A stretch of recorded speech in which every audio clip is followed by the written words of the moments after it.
Thank you, Alpha Kappa Alpha sorority and Theta Lambda Omega chapter, for your long-term support of Hope and the work we do with the homeless. My name is Brian Wright. I'm the Executive Director at Hope Hospitality and Warming Center. We've recently kind of shortened that name just Hope Shelters. You can find us on the website hopeshelters.org or on social media, Hope Shelters, pretty much all of them. We are a low barrier shelter in Pontiac, and the important thing is that we're low barrier.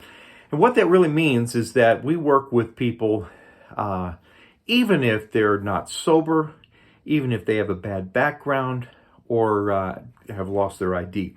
And these can become big barriers to people getting the services that they need. And so we're committed to trying to remove barriers so that people can get services. And as a result, people stay in the shelter long enough to resolve their homelessness. Each year, about 250 guests will exit the shelter to a place that they can call home and keep as their home.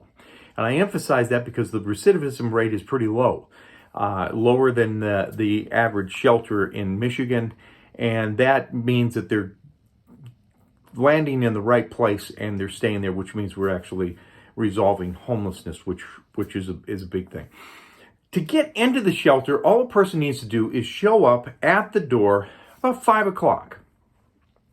At 5 o'clock, we have already readmitted all the people from last night. If they've left the building, we've done an intake. We know which beds are open, and we can admit people on a first-come, first-served basis. So you want to be next in line. So you want to come early, and that's how that works. And that's fair to everybody. You just show up. When we reserve beds, people don't show up. So you know that if we've got an open bed and you're next in line, that's going to be yours. We do a lot of things like that, and all I can say is that we appreciate what you've done to help us, because you've helped us with toiletries and